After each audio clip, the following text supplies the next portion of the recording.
Call the meeting to order. Please stand for the flag salute. I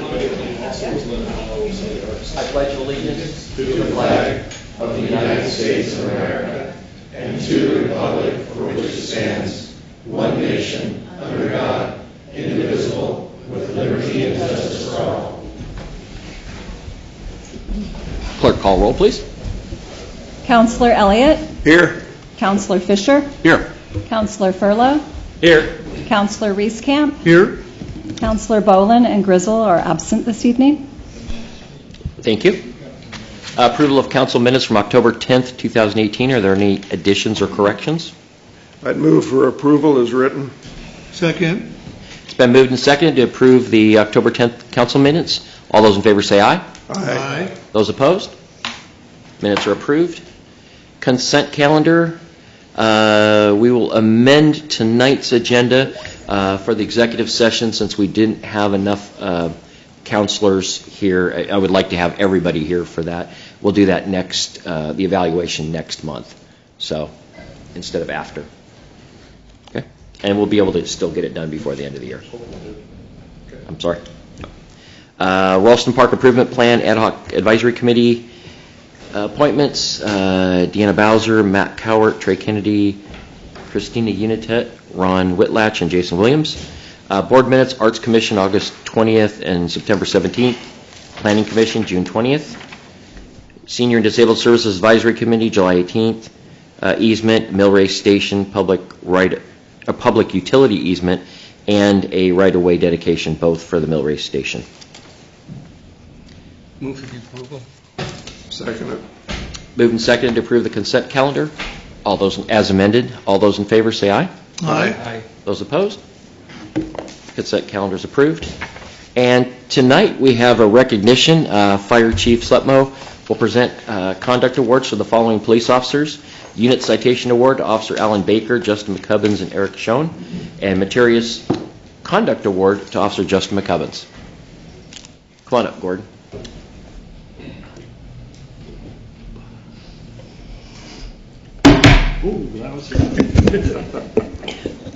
Thank you, Your Honor, members of the council, Mr. Marks, Police Chief. I said this last night. We honored firefighters last night, and I said it's difficult sometimes for us to honor our people. And the reason it's difficult is not because they don't do things that are honorable. It's because when we say, hey, turn in recognition or recommendations for awards, they all say, I was just doing my job. And that's true. Much of what we do every day is just doing our job. There are times when people rise above what is just doing our jobs, and they really truly do go above and beyond the call of duty. And I think it's important that we recognize those people. I also think it's important that we recognize our people in front of their peers and in front of their families and in front of the community, because I don't know if the community really truly understands what a privilege they have to live in Lebanon and have the Lebanon Police Department, Lebanon Fire District protecting them day in, day out. So tonight I'd like to make a few recognitions. Thank you for letting me take over your meeting for just a little bit. And I will read the citations and then present the awards. And all of my people over at the Fire District know this already. The police officers are going to find out. I don't stand up here by myself ever. So, Officer McCubbins, you come stand next to me.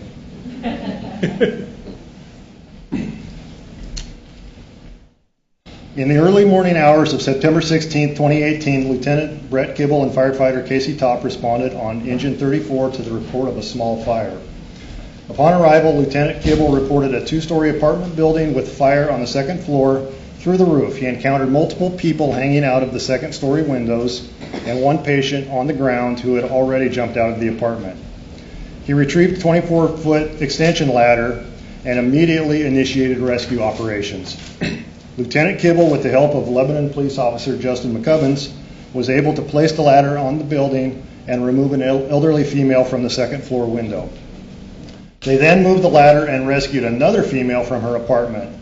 Both of these apartments sustained heavy fire damage, and the only means of egress was cut off due to the fire. Lieutenant Kibble then assisted a third female that had jumped out of a second-story window, breaking her leg, and ultimately we found she fractured her back until the medic crew arrived. Lieutenant Kibble executed 2 dramatic rescues off the ground ladder in an extremely tight location, and Officer McCubbins went above and beyond his normal expectations of duty and assisted Lieutenant Kibble in ladder operations. Their performance directly saved the 2 occupants from further harm. For these reasons, I am presenting a Meritorious Conduct Award medal to Lieutenant Kibble and Officer McCubbins for their job well done.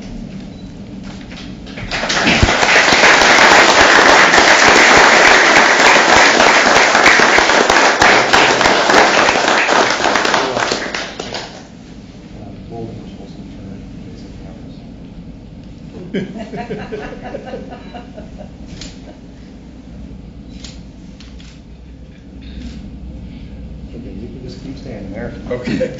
And we'll take Officer Shane and Officer Baker as well.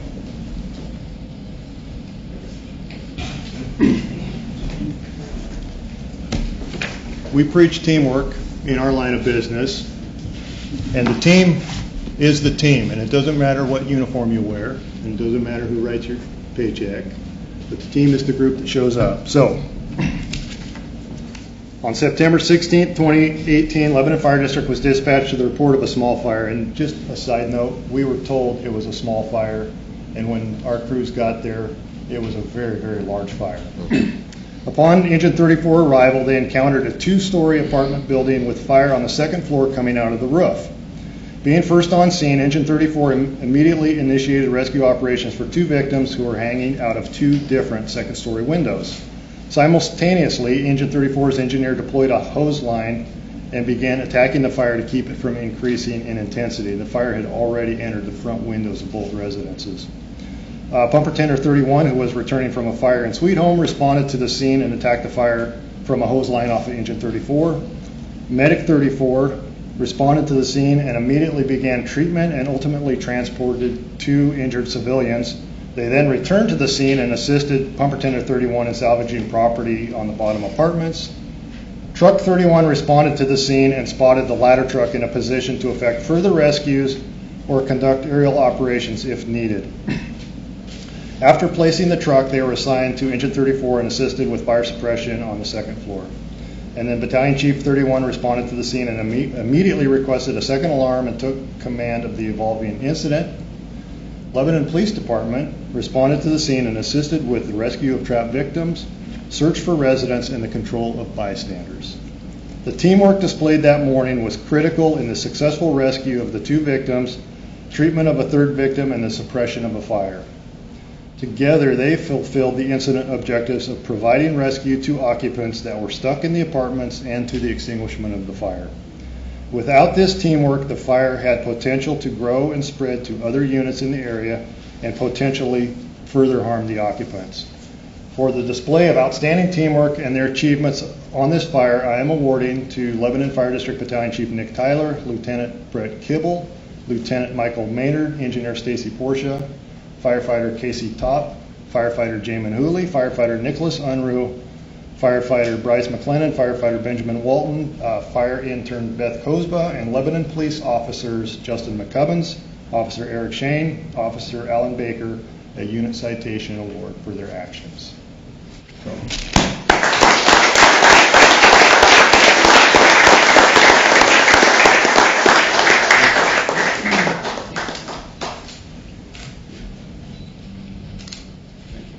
And we have certificates.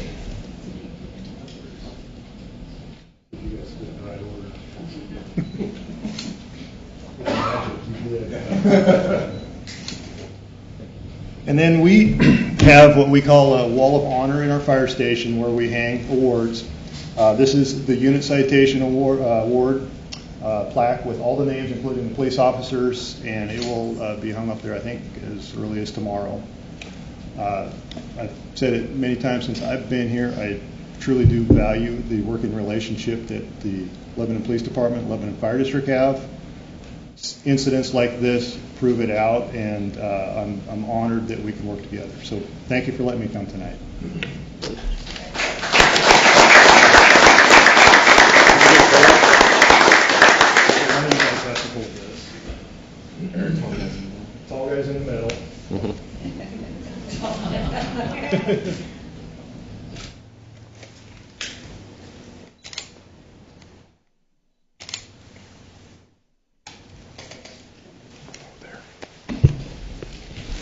Big thanks to Chief Sletmo and the work he's done in the fire department since he's been here. And I agree. I think that the relationship between our police department, the city, has been better than ever under his leadership. And just thank you, Chief, and your fire crews and all that you're doing. The group, including Councilor Bolin, who's down at the campfire, helping the folks down in California. We appreciate that, too. And thank you, obviously, to our officers and the work you guys do every single day, and especially these special circumstances where your life is in danger and other people's lives are in danger. Thank you, guys. Appreciate it. And gals, thank you.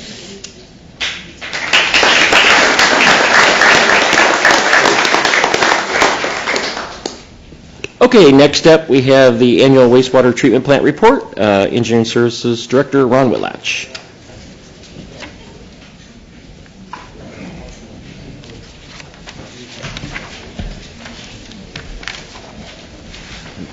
That's later. Thank you, Mr. Mayor, City Council. What we have before you tonight is just basically a kind of an overview of last year's water and wastewater report. Jeff does this every year, and you could sit and listen to me, but Jeff had explained all this stuff a lot better than I will, so I'm going to let him do it. Thank you, Ron. Good evening, Mayor, City Council members. I would just like to introduce myself again as Jeff Houch. I'm your manager for your water and wastewater facilities, and I work for Jacobs, formerly as CH2M. Some highlights from the wastewater treatment plant over this past year. We treated over 1,410,000,000 gallons of influent. I would just like you to picture another way of looking at that. If you were to take a milk jug, stack it on side by side, we would go to the moon and the earth 4 times with that quantity of water. We delivered the solids from the wastewater plant, which is a biosolids, which is a beneficial reuse product that we send to farmers' fields as soil augmentation. We hauled 400 loads, and that equals to be 1.9 million gallons of a beneficial recycled product that did not go to landfill. The water plant, we produced 823 million gallons of water. And with the same analogy of the milk jug, that would go to the moon and the earth 2.5 times. We enjoy our time with our community and like to be involved with it. Over the past year, we provided tours of the water and wastewater treatment plants. We support a vocational rehabilitation training program where we retrain injured workers into the workforce. And we provide assistance at Lynn Benton Community College with tours and also providing lab work and samples for their training classes. I just want to thank you for your time tonight. And as a little added bonus, we have a video to show you that something you haven't seen probably.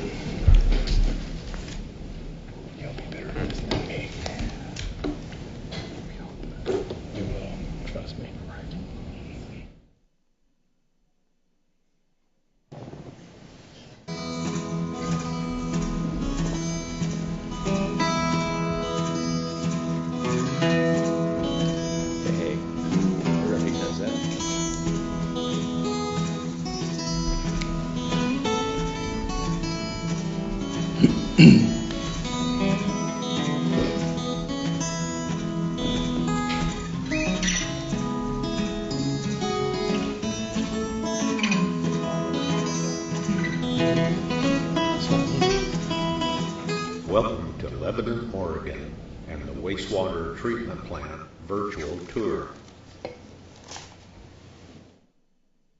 This facility is operated by a premier contract operations company, CH2M, now Jacobs Engineering.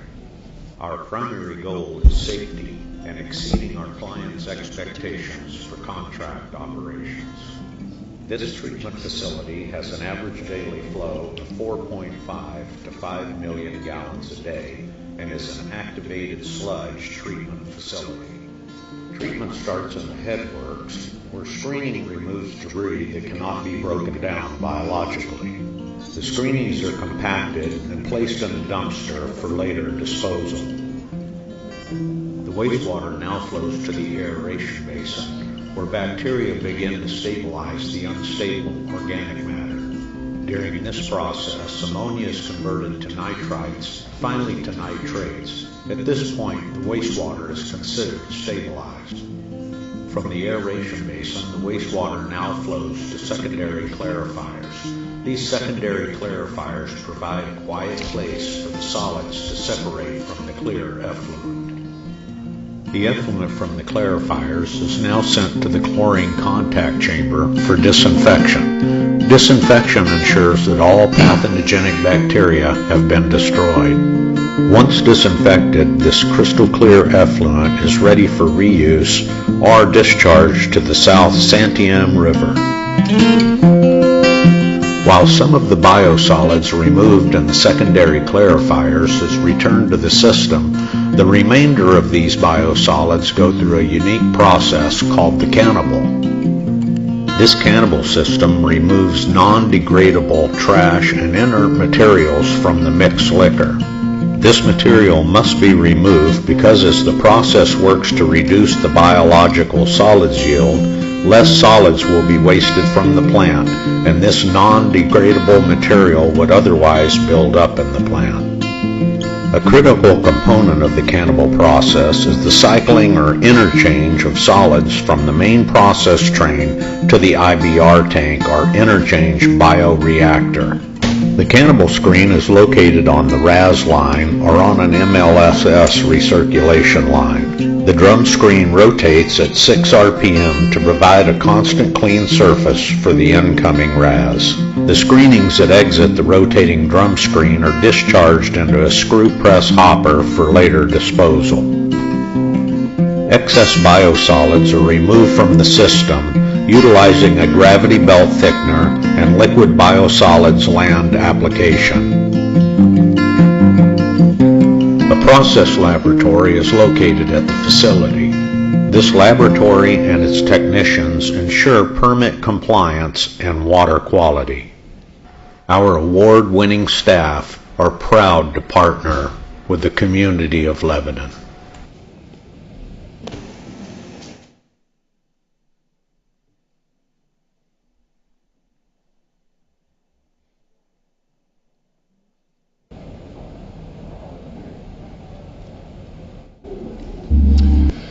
So are there any questions for Jeff or myself?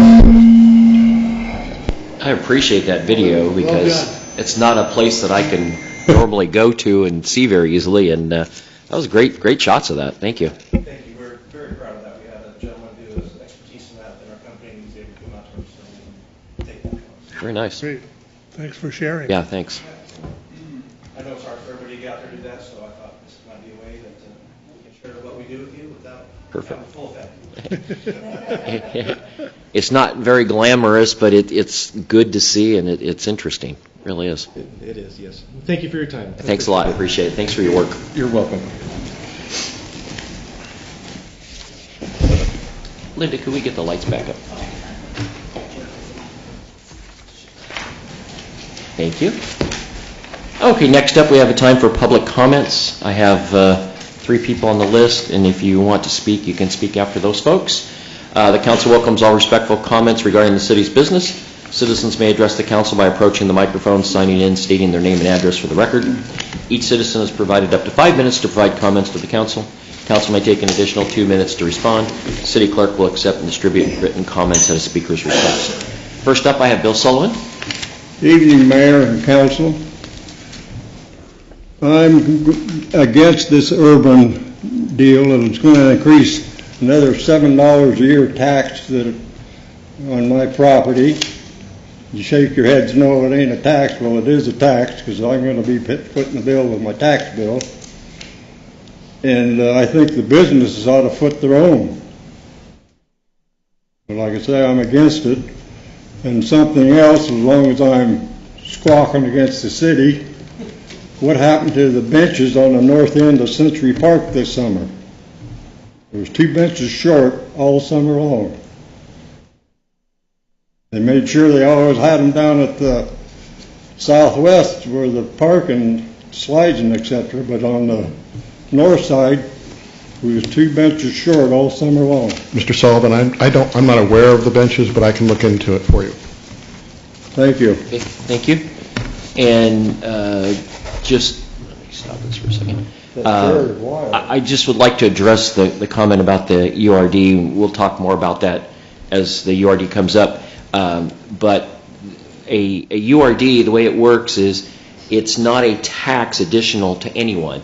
What it is, it freezes the tax rate, and the people that are paying the taxes in that district, then as the tax rate increases, that amount of money that increases is used to fund projects, not the actual tax rate. So there's no increase in taxes. It just goes over the years as the taxes go up. That money is distributed later on. So it has nothing to do with raising anyone's taxes, including the businesses in downtown. Correct me if I'm wrong, Gary. Is that? That's correct. Okay. Next up, Kate Cortez.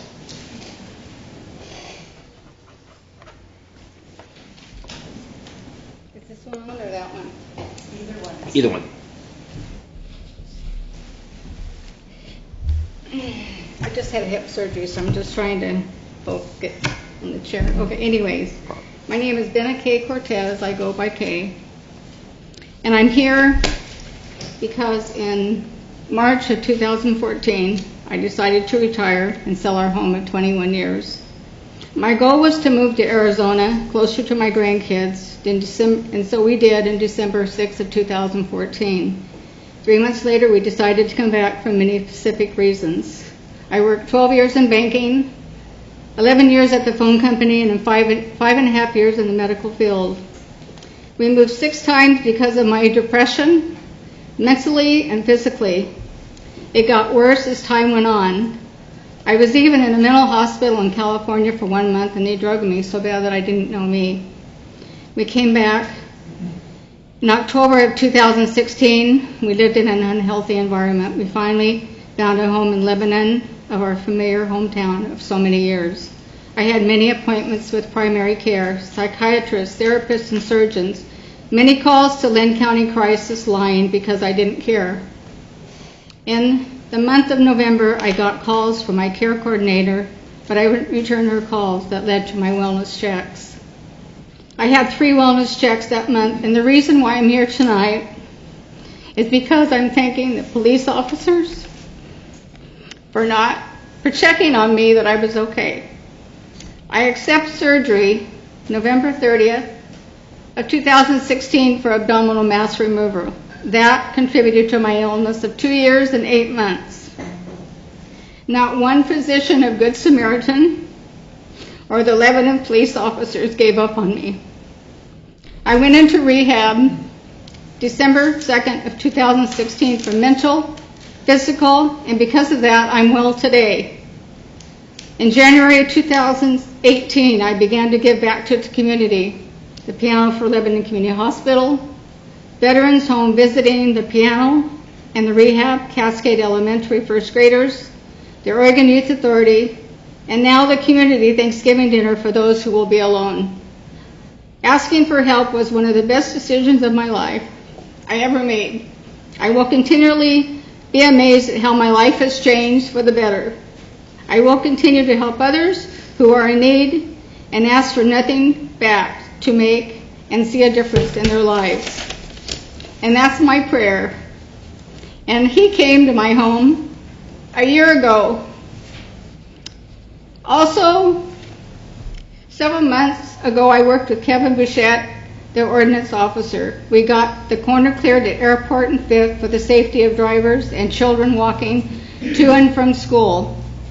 The corner of 5th and Walker cars parked there forever to be removed because of the visibility, and least they actually moved the vehicles there. I live, least but not less, where I live at the corner of 8th and rhododendron cars were parked every which way and not moving. The police officers marked the cars and they got them moved. And I thank you so much for being there for me. He came to my home, 3 officers.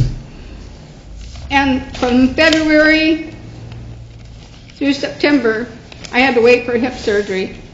But I'm grateful today because I can walk on my own, I can give back, and I ask nothing back. I'm very thankful for what they did for me. Thank you. Thank you, Kate. Thank you. Thank you for sharing with us. We're glad you're better. Okay, next up, Jason Cripe.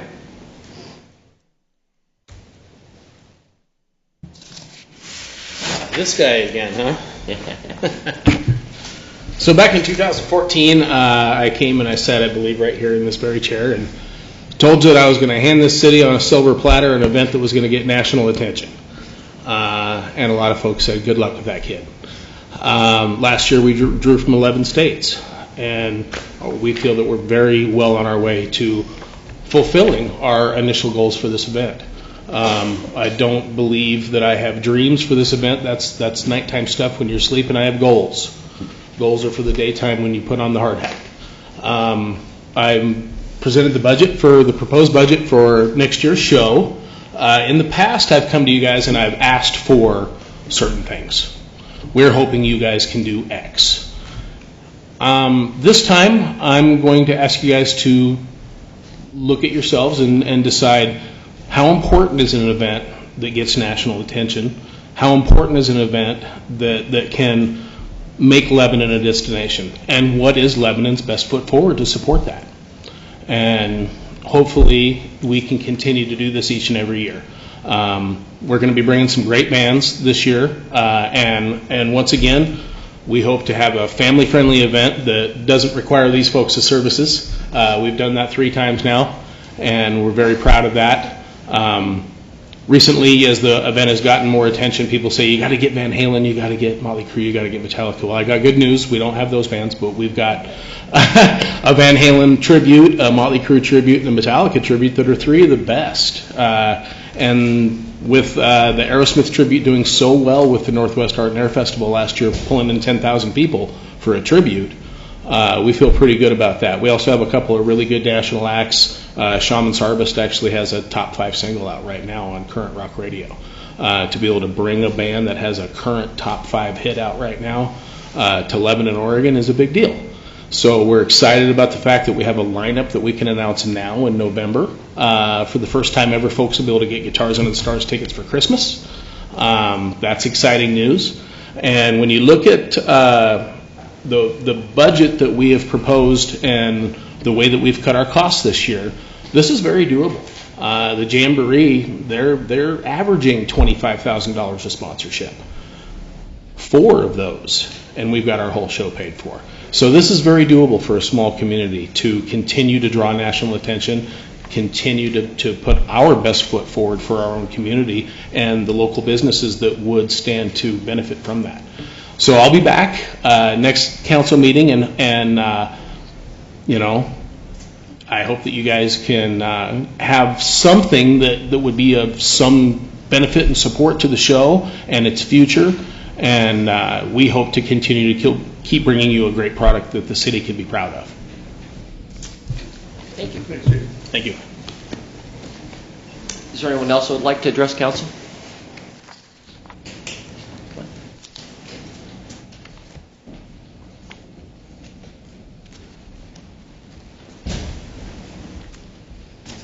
Hello, my name is Alicia Rogers. I am the Main Street Manager for the Lebanon Downtown Association. And tonight in the audience, I brought with me Yvette Meyer. She's going to stand up and wave at you. She's the owner of Northwest Apparel and Graphics, and she will be our incoming president for the Lebanon Downtown Association starting at the first of the year. So I wanted to bring her along so you can put a name and face together. And then give you guys an update of what we have going on. November is really big for Shop Small Saturday, which is the 24th. So we put out an event, and you'll start seeing a lot of blue and white downtown. It's just encouraging people to shop small on that day, keep the dollars in our community. And we're also doing a promotion where if you shop small the month of November, you can turn in your receipts, and every receipt is an entry into a drawing on Shop Small Saturday. It's unlimited entries into that, because otherwise it's just 1 per day. So bring your families downtown and work and play and eat down there and have some entertainment and turn in all those receipts for entries into that drawing. And then in December, through the month of November, you'll see more businesses that are decorating their windows because we are doing a window decorating contest with prizes for downtown. They go around the theme for Holidays in the Park, which is Fairy Tale Christmas. If you go by Gateway Imprints, they already have window painting up, and we are definitely pushing local for that. We have a couple of local artists here in town that do fantastic window painting, so there will be a competition around that, and so downtown's going to look very festive. And that will be leading up to December 1st, which is Holidays in the Park. The morning of, we're going to do a Jingle Bell Run walk, so it's a 1 mile fun run, and starting at Ralston Park. So if you are interested in that, we have registration available on our website. Just a lot of great fun things to do downtown. Good. Thank you so much. Thank you. Is there anyone else who would like to address council? Okay. Seeing none, we'll move on to the public hearing. We will now temporarily adjourn as the Lebanon City Council and convene as the Lebanon Renewal Agency. The Community Development Director will give his staff report. And actually, Gary's going to do that first. So in this case, I won't say Mr. Mayor, I'll say Agency Chair, members of the Agency Board. Tonight you have before you an ordinance for the approval of a downtown urban renewal district. The idea of this district comes out of our visioning and strategic action plan that the city undertook with the community in 2015 and 16. As you're all aware, one of the focus areas that came out of that process was downtown. The community wanted us to focus on downtown, make improvements down there that would help it be more of a center for both commerce and for social activities for our residents and citizens.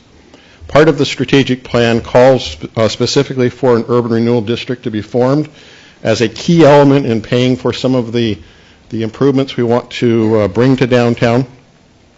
The Downtown Association is in support of the plan and has participated in the development of the plan. And then, as you are aware, last month action was taken by the council to send the plan to the City Planning Commission to verify that the plan is in compliance with the city's comprehensive plan. That did happen. The commission reviewed it, found it in compliance. We are also required by state statute to have a review with the county commission. We did that on the 6th of October. I'm happy to report that actually it's the 6th of November, I'm sorry. I'm happy to report that the commission, not being required to do so, still voted unanimously to offer their support of the district. This is significant because it comes at expense to the county to do that. The fire district also, their board met last night, and I'm told by Chief Slatmo that the board also issued their support for the district. So the action taken by the Planning Commission is in your packet tonight for your review.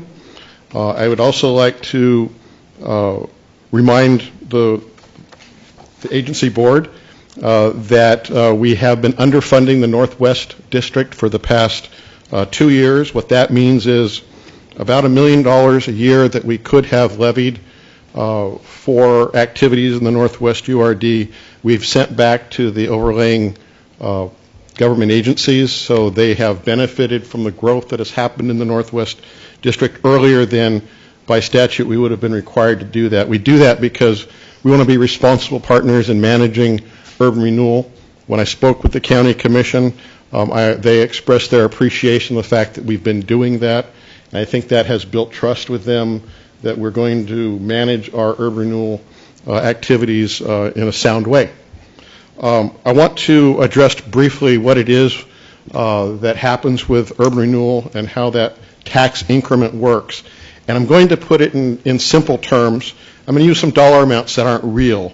But let's say that there is a property tax bill, and it is $1,000. And there are different governments that have different pieces of that $1,000. For simplicity's sake, let's say there's 4 governments that have to share that, and let's say for simplicity's sake that each of them gets an equal amount, or $250. The Oregon Constitution says that as the value of property increases every year, the county assessor can reflect that increase in your value of your property by up to 3%. So let's say in a given year, up to 3%, not necessarily 3%. The market has to support that. So let's say in a given year the increase was 2%. I choose that number for simplicity reasons. So if you have $1,000 and it increases by 2%, that's $20, right? Now, if you divided that the same way that it's been divided, the $1,000 was divided, that $20 we divided $5 each. What happens with urban renewal is that additional $20, not the $1,000, that additional $20 is divided differently. That $20 would be levied regardless if there was an urban renewal district or not. It's just distributed differently. So instead of each partner getting $25, let's say one of those partners is the urban renewal district, it might get $30, it might get $40, and the remainder is then divided by the other 3. Again, I want to stress, there's no net tax increase because of the urban renewal district. The only increase you would see is one that would happen because your property value went up.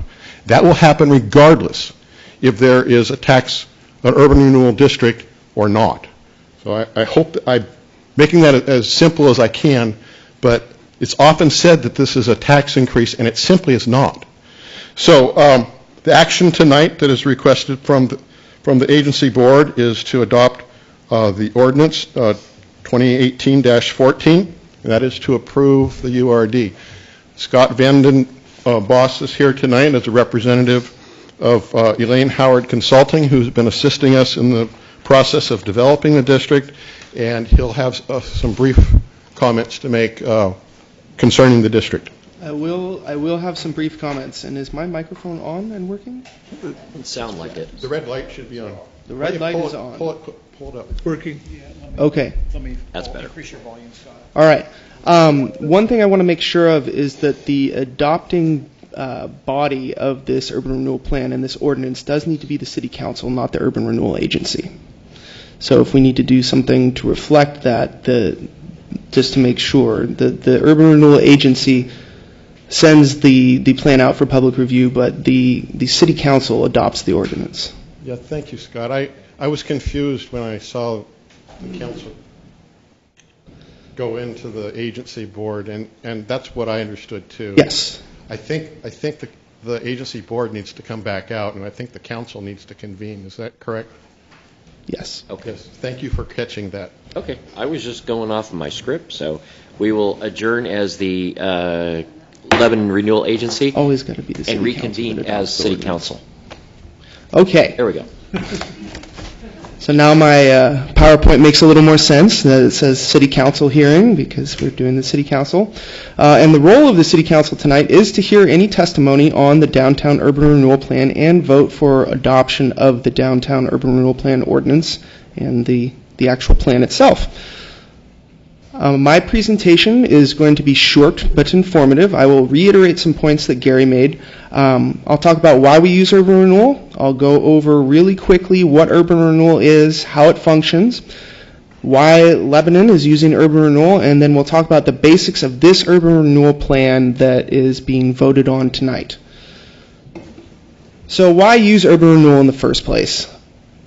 I put it in nuts and bolts terms to the people that I talk to this about around the state, that urban renewal simply makes things happen that wouldn't have happened before. It is a new special funding source that will cause projects that would not have been accomplished because maybe it's not a broken pipe, maybe it's just a leaky pipe, or maybe it's not the worst road in the city, but it is a road that needs to be fixed. Those projects will be able to be accomplished because there is a new revenue source alternate to the city general fund, and that is the Urban Renewal Agency's fund. And the way this works is a little complicated because it does function on increases in property tax revenue, but as Gary said, property tax revenue increases on a yearly basis because the assessor is allowed to increase the assessed value of your property, not the real market value, the assessed value, until it reaches real market value. So they're allowed to increase it by 3% each year. Or if you do a substantial improvement to your house, or if there's new development, that will cause new property tax revenues. Now, generally, if this were not to have an urban renewal district, that increased property tax revenue would go to the regular taxing jurisdictions. But when you form an urban renewal area, it's a specific area that's smaller in geographical area than your city, inside your city, and the increased tax revenue that is represented by that small area, instead of going to the regular taxing jurisdictions, will now go to the Urban Renewal Agency for use on projects, programs, and administration. And I cannot stress enough, urban renewal is not a new tax. And once this is adopted, if it is adopted, the impact to the property taxpayers of Lebanon would be the exact same with or without this area. It's just that it's going to be reflected differently on their property tax statement. There will be a portion of taxes that would have gone to other entities that will now be going to an urban renewal line item. And that's where it gets confusing for a lot of people, is that urban renewal is on their property tax bill, but it's not a new tax. So I hope that clears a little bit of that up. And the reason that Lebanon is doing urban renewal is to help with their downtown, and to help with their downtown in the way that they're going to be improving streetscapes, they're going to be assisting with building facades, they're going to be improving Ralston Park, they're going to be doing all these great things for downtown. Some of the plan basics. This is not an overly ambitious urban renewal area. It is a rather small urban renewal area, and it's very, very well targeted. It only has a maximum indebtedness of $3,600,000. That is, if you don't know urban renewal, that is a modest maximum indebtedness. It's very much so is. The amount of project dollars, which is when we take the $3,600,000 and account for inflation and say how much would that $3,600,000 that comes in over the estimated 25 years be worth today, that's going to be $2.2 million. And that's what gets allocated to projects in the plan in the report, is $2.2 million. Because we have estimates in today's dollars, we don't have estimates in 30 years from now dollars. So Lebanon is actually one of the all-stars of urban renewal, and we talk about you guys all the time in different cities because you've done such a great job with your urban renewal areas. And one of the ways to really point that out, let me see if I can get this thing to work, is the fact that you're going to have 4 different urban renewal areas. And if you look at the assessed value percentage, it's 5.94%, but you look at the acreage percentage and it's 24.22%. If these areas that you guys were picking were performing the way they should be, according to the tax base of Lebanon, those two numbers should be equal. Right? The acreage percentage and the assessed value percentage should be equal. But there is such a discrepancy here, and it's because you are targeting the areas of your city that need the most improvement. And that's what you should be doing with urban renewal. This is the proposed map, and I can't read the street names up there, but I'll read some of them from down here. The very top street is Rose, and then it comes down all the way to Oak. And it's, again, not a large urban renewal area. It's only 51.31 acres. There are urban renewal areas. Coos County has an urban renewal area that's 1,000 acres. So this is a very modest usage of urban renewal. The projects for this urban renewal plan include streetscape improvement, Ralston Park improvement, design consultation, street reconstruction, administration, building restoration, a possible public restroom in the downtown, and downtown residential development. And now, if there are any questions that the council has for me, I will answer them now. And if there are any questions that are brought up in testimony that council would like me to answer, I can answer those as well. But my presentation is over, and it is up to council. Thank you. Any questions? Okay. Seeing none, let's see. The hearing for the adoption of the Downtown Renewal District is now open at 6:44 p.m.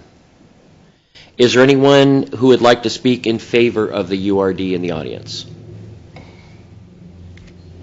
Is there anyone who would like to, oh, I'm sorry. Yes. Didn't see you. Sorry, Alicia.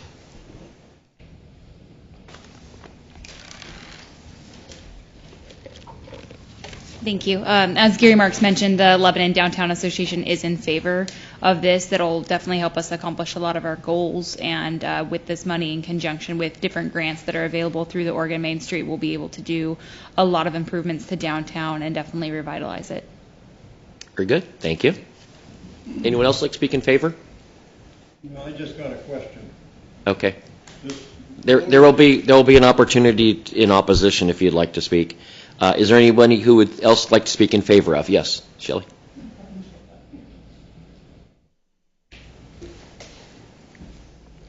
I'm recovering from a hip injury myself, I know.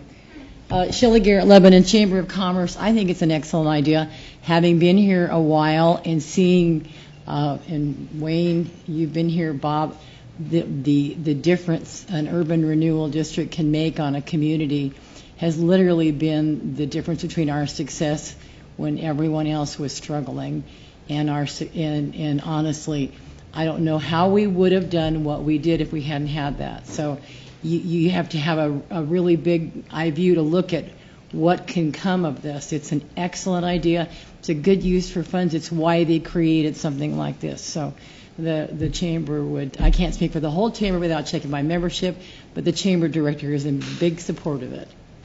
Thank you. Thanks, Shelley. You bet. Anyone else like to speak in favor? Sure I don't miss anybody this time. Okay. Anyone who would like to speak against? In opposition? This gentleman said 25 years. The letter that I got said 11 years. So where's the discrepancy? I'll have him, he can answer that. Go ahead. Can I see the letter? Because it's Highlighted. So, I'll answer that. The 11 years that he is referencing is the impact of the general obligation bond that is in place in Lebanon. And that is a total impact of $3.33 for a property valued at $100,000 for the 11-year impact of the urban renewal area. So this urban renewal area is not one of the urban renewals areas that we can say is entirely and completely tax neutral, because there is a bond impacted, and it will be impacted for that amount, $3.33 per $100,000 of property value. So a $300,000 property will have around $9.99 of impact over the entire term of this urban renewal area. The duration of the actual urban renewal area is estimated to be 25 years. Thank you. Anyone else like to speak in opposition?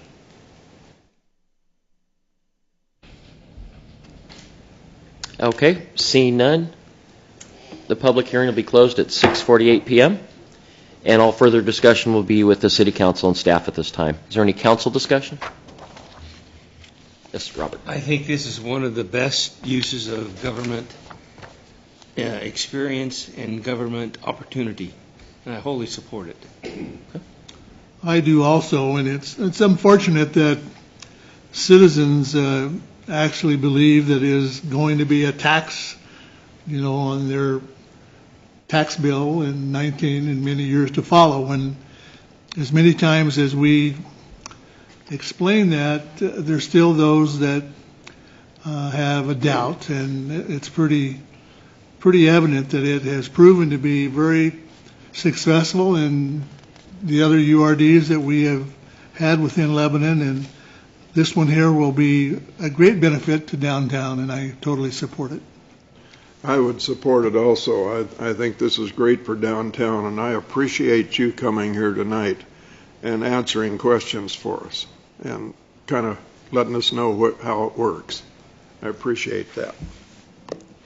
Well, and having been around for a few years, downtown has been on the lips of most citizens since I got involved with the city.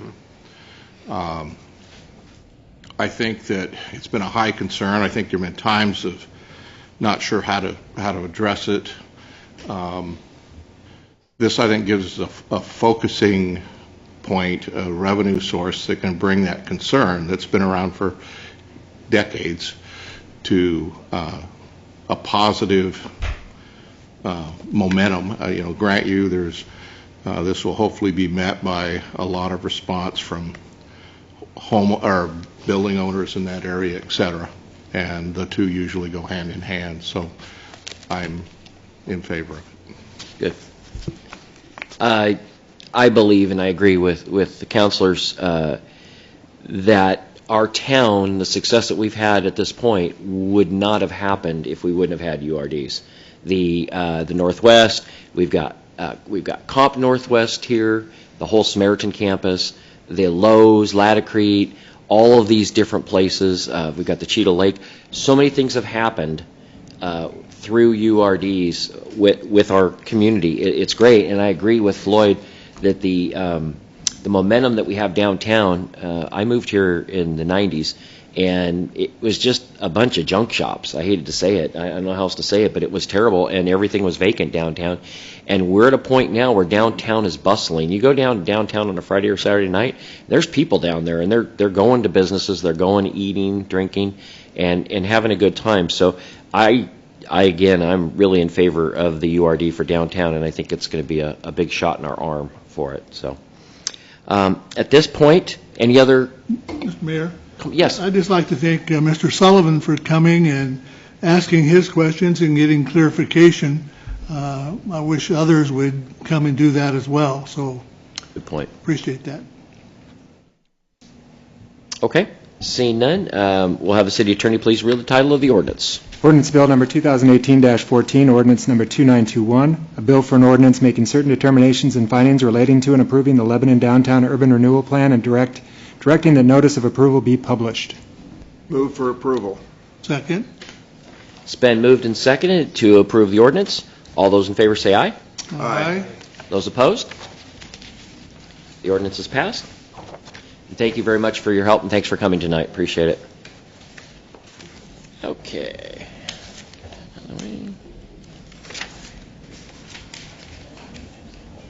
Next up, Republic Services update to rate increase. And we'll have Trey Kennedy, and then Julie will come up from Republic Services. Thank you, Mr. Mayor and Council.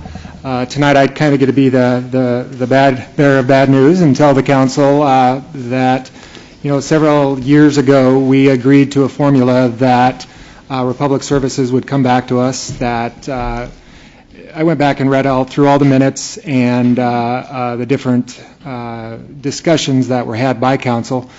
And at that point, there had been a number of increases, some at 2 years, some at 2.5 years, 3 years. They would just come back periodically. And everybody decided that the proposal by Republic was that, hey, we'll do this formula, and every year, this formula is pretty complex, but it's also being presented to, communities across the state and especially, I think it's specific to this region, but across the region. And based on those numbers, there will be basically a cost of living adjustment. And the City of Lebanon Council did agree to that. They have brought that back. That's the yearly increase pursuant to that. Certainly can ask for any clarifications or any of the underlying information expanded on or questions about that. But it does appear clear that lacking any argument or disagreement with the actual underlying numbers, that the rate increase, I know you guys feel weird voting for something that you feel you don't have a choice for, but that's kind of the way it's set up. Now, if there's discussion going forward about wanting to change that, that's something we can discuss. But at this point, it's my recommendation that Council approve, I think we have it by the resolution number 2018-34. And I think Ms. Jackson would like either to answer questions or add anything that she may want to Sure, I can either answer questions. I mean, I don't have a lot to add to that except to say that I think we understand the painfulness of us being here twice in a year, and that makes it a little tougher. And then, as a coincidence, the cost of fuel has gone up and the CPI has gone up, so this year's a little higher than usual. The average is about 2 to 2.5%, and I'll remind you that in the last couple of years there have been a couple of increases that were 0 and 0.3%, which I think amounted to about 6 cents. Prior to that, prior to 2014, when we started doing this, we would come in every 2 to 3 years and we'd ask for something much closer to 10%.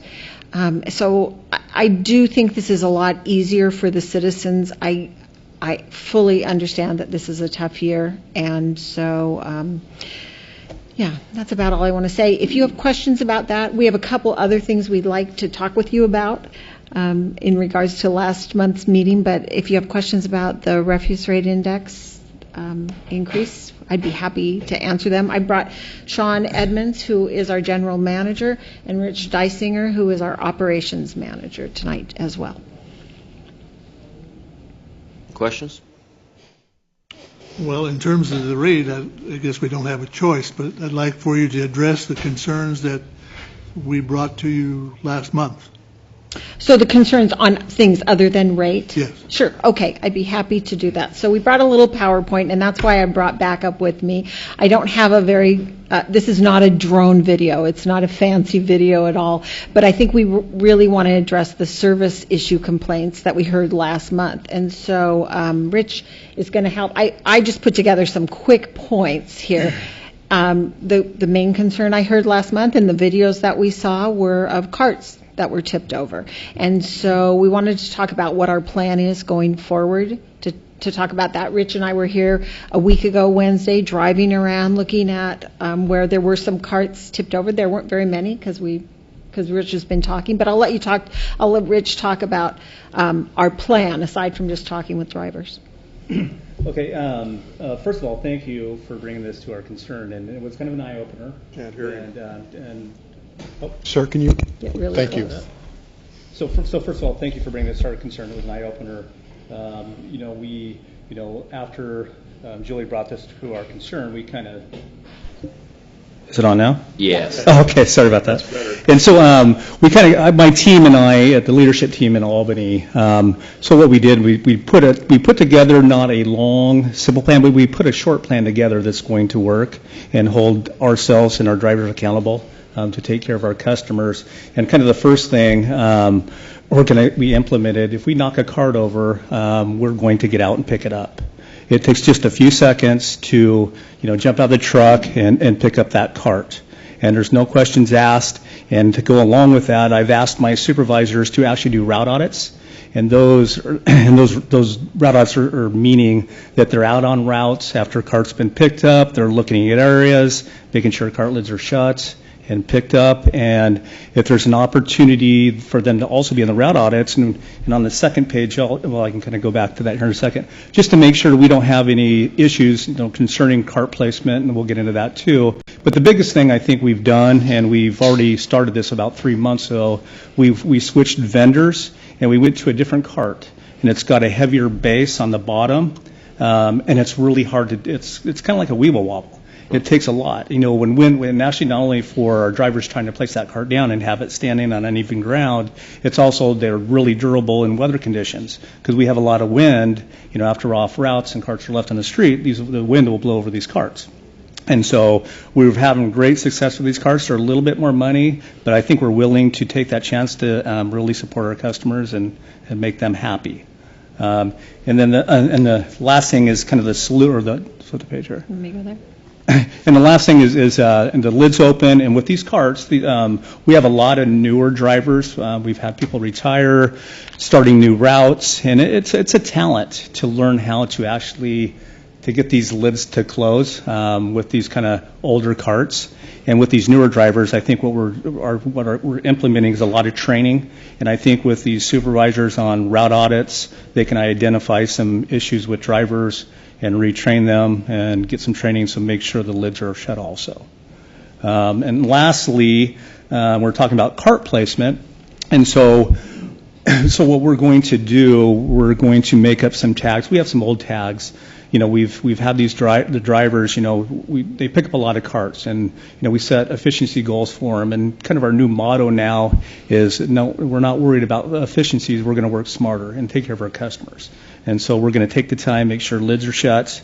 And again, when there's an issue with a cart placement or anything like underneath basketball hoops, behind a car, in front of a car, and that cart moves, it looks like those carts are sticking out in the street. We're going to identify areas like that and actually be proactive and kind of work with the customers on cart placement. We'll tag carts. We have these call blasts that we can remind, once a quarter, hey, here's kind of the rule of thumb on placements where we place the carts. We're telling our drivers, as of right now, if you pick up a cart, you put it back where the cart was picked up. And again, kind of conclusion, and this will work, and especially with the route audits, with supervisors, we're coaching, and kind of the motto, don't work faster, work smarter. So one thing I can tell you too, as we were driving around last Wednesday, we came around a corner, and so what we saw down the street was a driver out of the truck picking up a cart that had been tipped over, and that was great to see because he didn't know we were behind him. One of the things that I want to kind of reinforce that Rich talked about is we do have a lot of new drivers. We have, I don't know that you're aware of this, but we've had many, many drivers who have worked for us for more than 30 years, and we're sort of seeing a changeover. Finally, some of those folks are getting to retire, and we're seeing a lot of new drivers. And so this really opened our eyes to the amount of training that we need to do with those new folks and make sure that we're not just asking them to do something, but that we're following up with that. I think the video that Mayor Aziz brought and then a subsequent one that Councilor Bolin sent was really something that we all know that people have these cameras and people have doorbell cameras, but it was a really graphic representation of the fact that people are out there watching, and we shouldn't be afraid of that. We don't want to be afraid of people seeing us pull up every week in front of their house. We'd like them to see that we're doing the right thing, and so that's really our goal. As I've told you before, safety is our number one concern, but aside from safety, we will put carts back down where they were, and if they weren't in a safe place, then we'll let those customers know that. And the lid issue is a good issue, too, because I've had people actually complain to me about that, too. And I never even mentioned that. I was more concerned about the cart being in the street or falling down. But actually having that open and it fills up with water, especially if in your cardboard recycling, that just gets really nasty. So. And that's something that Julie and I noticed when we were driving around last week. It wasn't really, we've seen a few carts knocked over. We've already communicated after the last meeting here, so I think they're doing a better job. Well, there was a lot of lids open. I personally don't want to go home and have my cart lid open, and I work for the company, and it's got 2 inches of rain in the bottom of it. And so that's something we are definitely going to work on. Okay. The last 2 years, I've had the wheels broken off of 2 carts in that time. And that's just roughly setting it down, I believe, is what causes that. Can I ask a question? No, not at this time, sorry. I'd be glad to give you a card. You could give me a call. Okay, did you guys have anything else? One of the things that I see on my street that perhaps your customer base could use some re-enlightening on, and that's the space between the cans, because I see them not 3 feet apart, but 6 inches apart, and I watch the drivers try to get those arms in there, and they just place the outside cans if they're trying to get a middle one.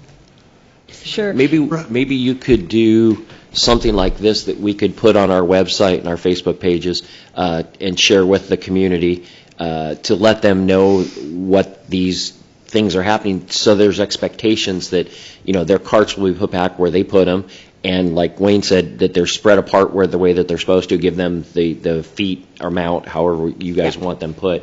I think that would be helpful for the community to be able to understand what we're doing and what you guys are doing. Yeah, I think that's a great idea. And we have a great graphic showing that distance between carts. So we'll get that over to you, put something together and get it over to you. And then you had also asked us about low-income folks and what we were willing to do for low-income folks. So we've been talking about that. We think we can offer something with low income. We're going to get with Matt Apkin and look at the number, how you determine who those folks are and how you really work with that program, and then we'll do something like-minded. So you should be able to have information maybe at the first of the year on that one too. So we want to make sure that we're being open to that fact, and we think it sounds like a pretty reasonable vetting program and not something that will add time for us either. So we will get with Matt and work through that. Okay. Thank you. Sure. Yeah, I appreciate your guys' work in looking at this and taking it seriously. And thank you very much. Absolutely. That was not fun. No, I'm sure it wasn't, yeah. So, we don't want to do that again. So if we don't put ourselves in that position, we won't have to, right? Very good. Robert, did you have a question? Yeah, I just wanted to commend the organization for coming back and addressing each of the points that the council brought up last time. Yeah, very good. Thank you. Thank so much for your cooperation. Yeah.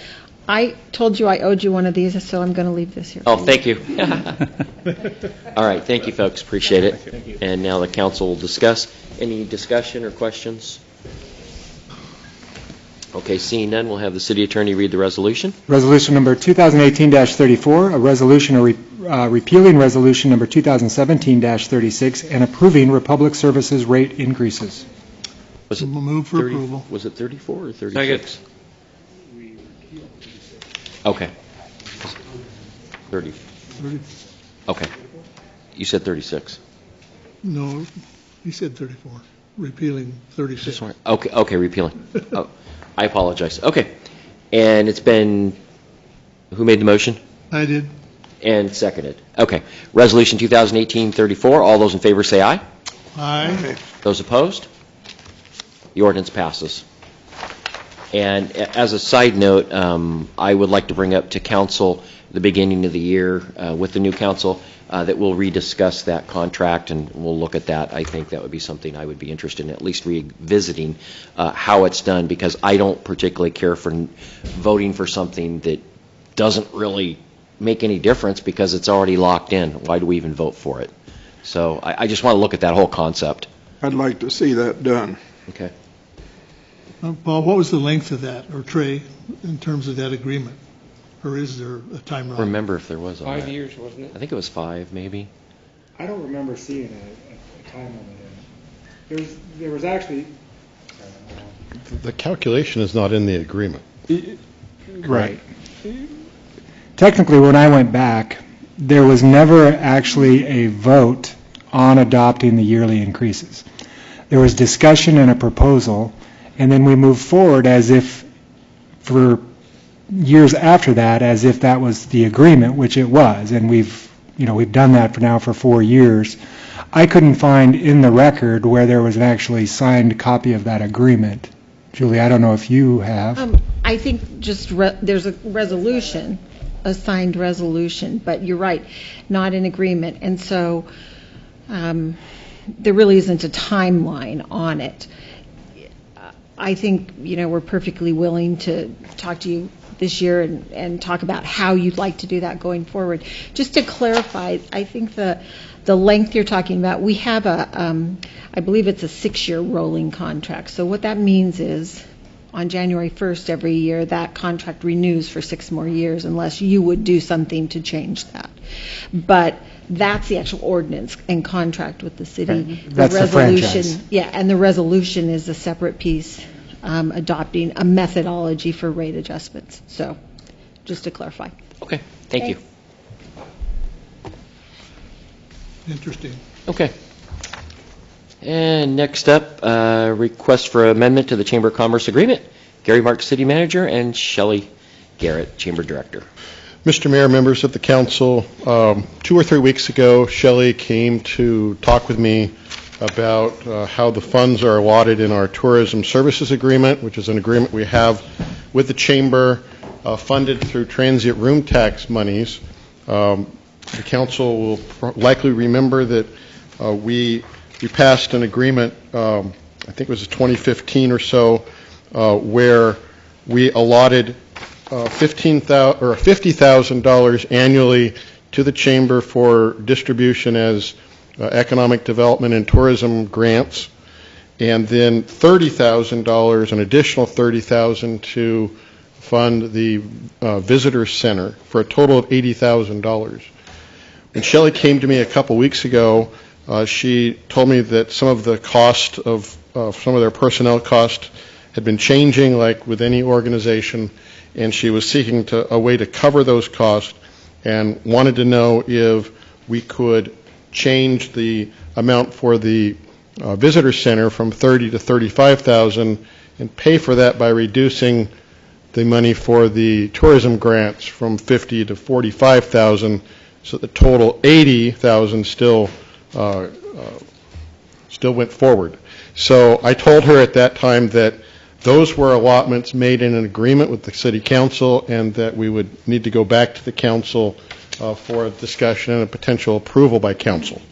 So that's why this is in front of you now. And Shelley, I don't know if you have anything to add to that. Only if they have any questions.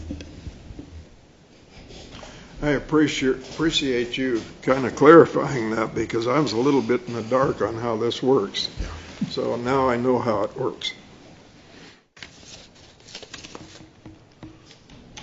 Well, I certainly think that it's a reasonable solution, and I really appreciate Shelley recognizing the fact that dollars are dollars, and that it's a wash for the total amount is very thoughtful of you. Mm-hmm. So I would support the request.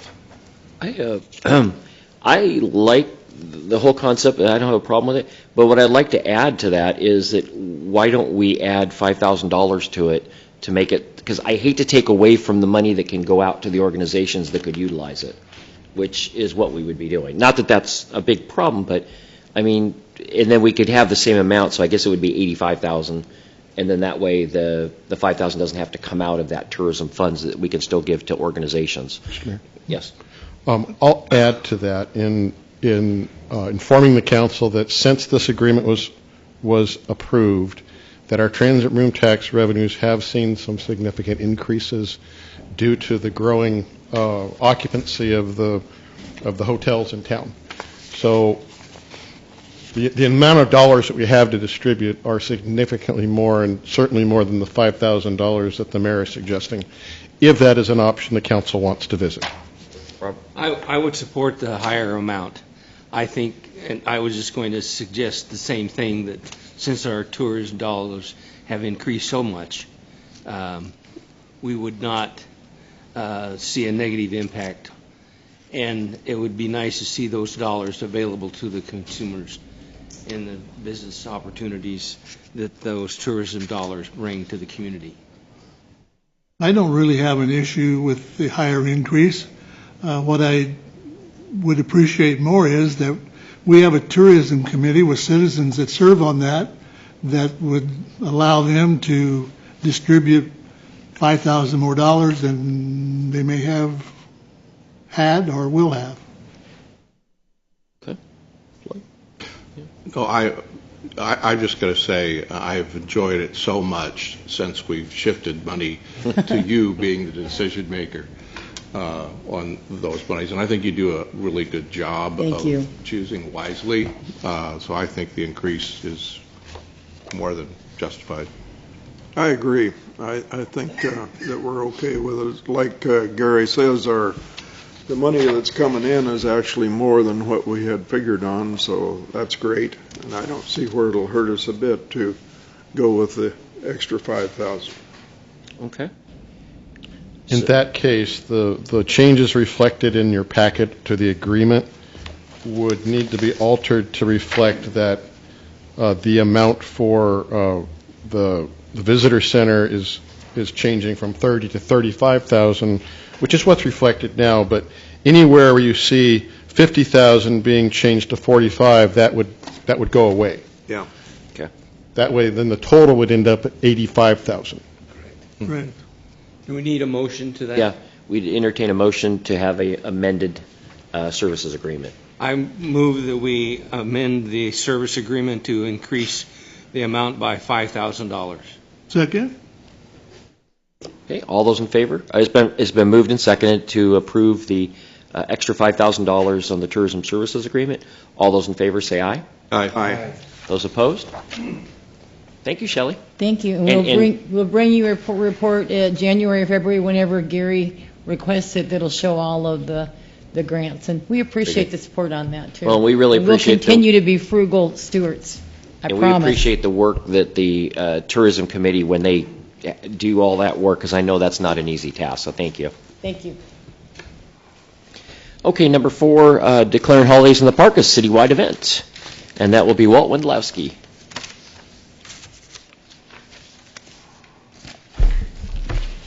Thank you, Mayor, mayors of the council, members of the council. The annual Holidays in the Park event is coming up. It's going to be the first weekend in December. It will obviously include the parade, a walk-around, tree lighting, and some potential for street vendors and other temporary uses. I think just to avoid the whole issue of detailed permitting while recognizing the importance of the event to the community, staff certainly believes some leeway in permit enforcement would be appropriate, much like we do with the Strawberry Festival.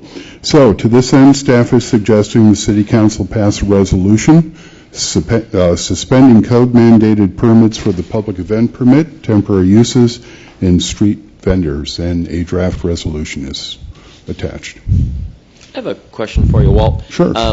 If we do this, what things does the development department, do you guys lose control of, or what do they do that's automatic that wouldn't have the oversight that would normally have with the permitting process? I mentioned last month when we talked about the idea of public event permits for anything involving a street closure. That's probably the big one. Okay. But again, this has been an annual event since forever, and I certainly don't want to be in the position of playing Grinch for that. Sure. The other thing, too, is that, frankly, we haven't had a lot of issues with street vendors or other temporary uses that we might lose maybe 3 or 4 permits, which is $100. I don't consider that a big issue.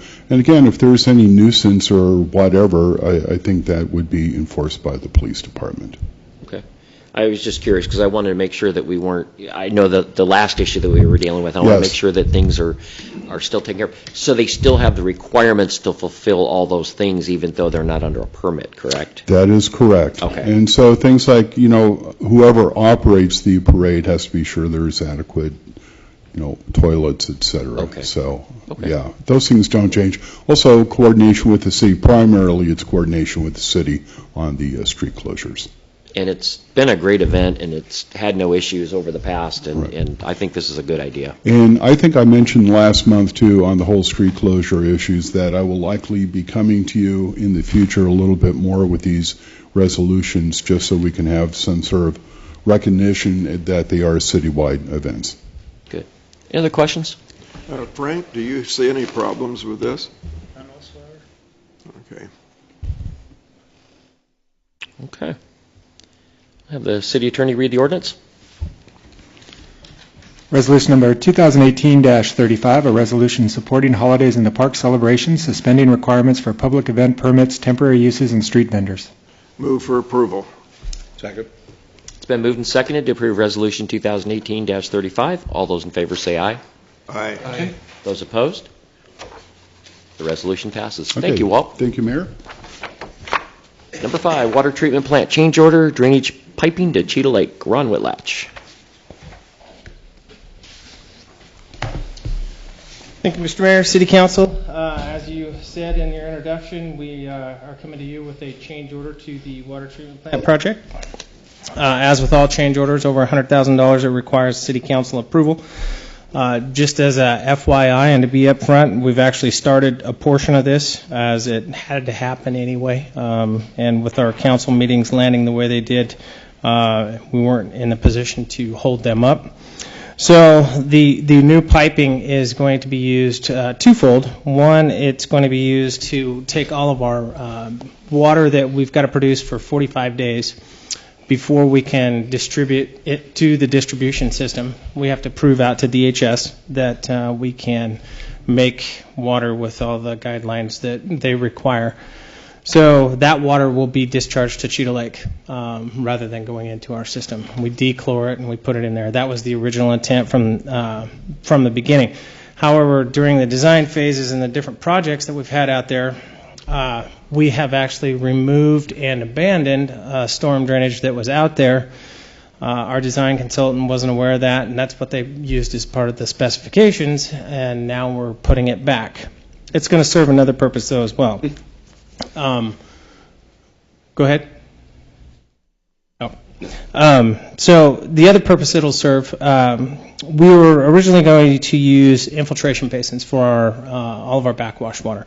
Still going to use them. The basins are built. What we've found is that the infiltration rates are substantially less than what the design was.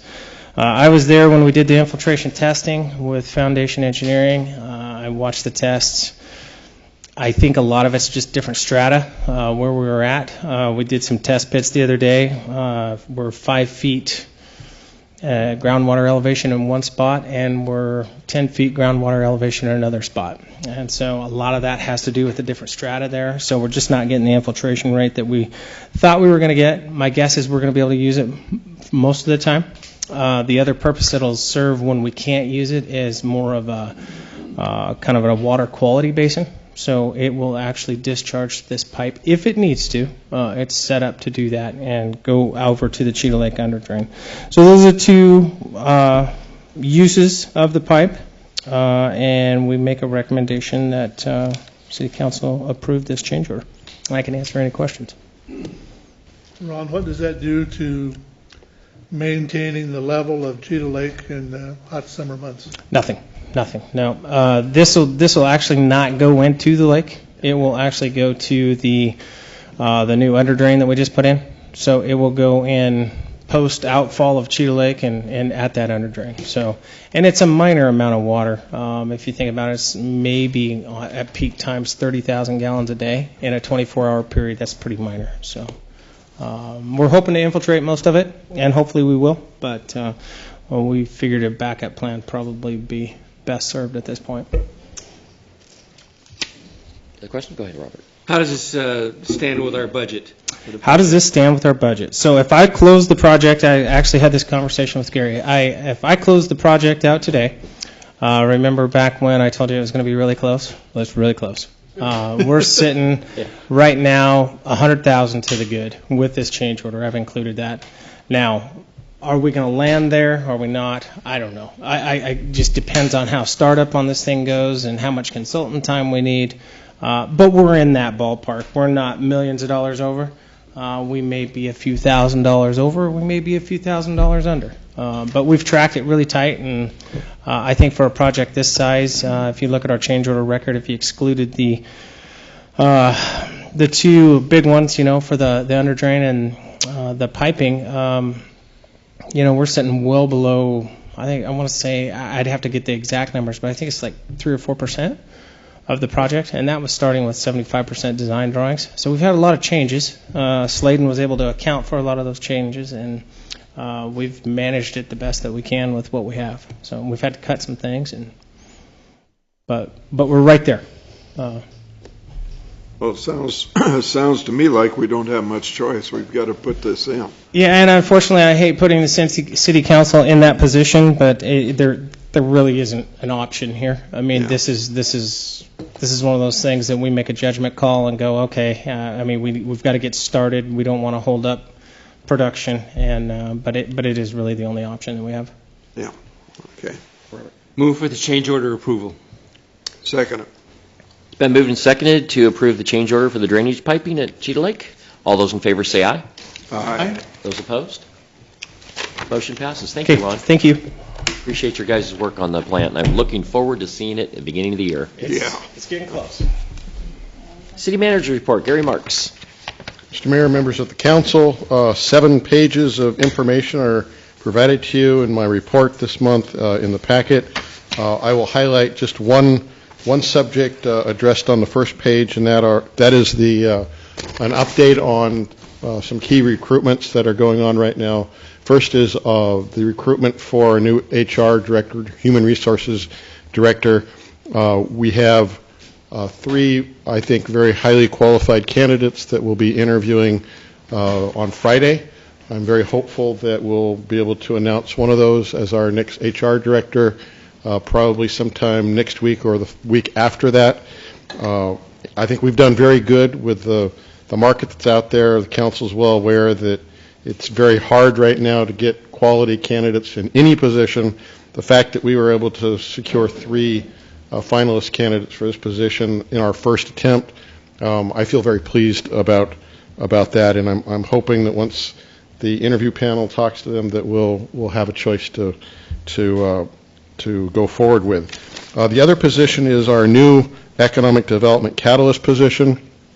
We were able to identify three candidates that I believe are well positioned to take on this position, this job.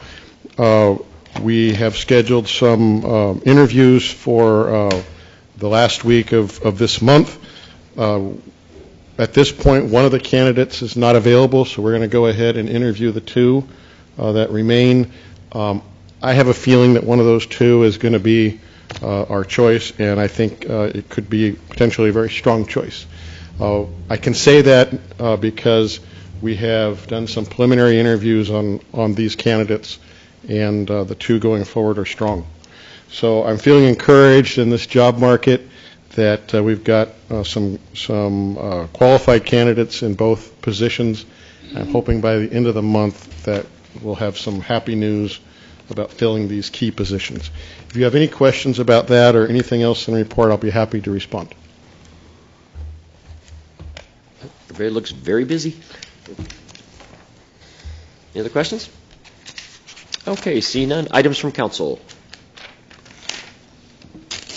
I'd like to congratulate the two new city council members sitting out in the audience, Karen and Michelle, and congratulations, and we look forward to having you on council coming up next year, and very exciting. Good campaign. Mayor, I do have one thing. That I've been working with a citizen and with staff on this utility reimbursement program we have, and having staff give me information that says that there's not many cities that have that program. I'd like to ask staff to bring back to council a history of the program and maybe what we want to do moving forward. Okay. I'll add to that the staff supports that recommendation, and I think we'll likely have a recommendation that we discontinue what we do, but I think Councilor Rees-Camp's request is a good one, and the council should review what we're doing. Okay. Good. Thank you. Okay. Anything else? Okay, seeing none, we have another opportunity for public comments. Anybody would like to address council? I have a question. Can you come up in the microphone?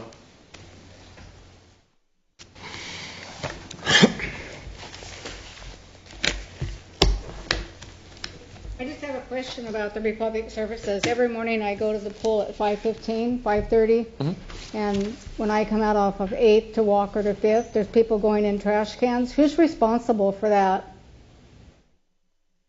It would probably be the property owner, I would imagine. Yeah, but the trash cans go from the property to the street, so there's people out there digging in the trash cans. When the trash cans have been out there, I don't think there's a lot you can do.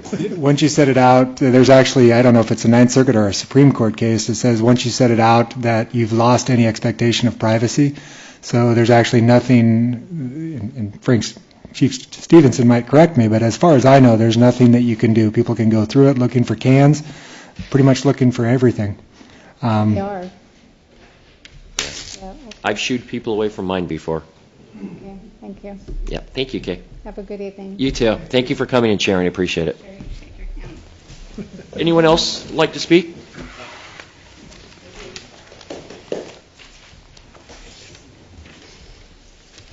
Hi, Karen Stouter, resident here in Lebanon. And city councilor. Elect. City councilor-elect. Actually, I wanted to speak to that woman's question. I do agree with what you said, but just so you're aware, a city ordinance can be put in place I just happen to know a city that's nearby that has that, and actually makes it a misdemeanor, so it gives the police an opportunity to actually have some teeth to enforce that. Because what ends up happening, I know on our street, we get people who want to start, going through our garbage cans. So I just don't put it out now at night. I put it out in the morning time. And if they're brave enough to try to do that, then I have a pretty good discussion with them. But that is a possibility that a city ordinance gets drafted. Are you referring to Corvallis? Yes, sir. Okay. I'd like to look at it. I Has it ever already been in the challenged? works of, we've been using it for, I don't know. I don't know We're that. not shy. We'll take a look at it. Yeah, I've been doing my homework, and I'll be getting that and have that prepared, because actually it's come to me that people complaining about this and wondered what the possibilities are. Great. Well, thank you. Thank you. You're already on the job. Anyone else like to speak? Okay. Items from the press? Nothing from the guys? Okay, next scheduled meetings, December 12th, 2018, regular session, and January 9th, regular session. We'll be adjourning and moving into executive session. We'll take a 5-minute break.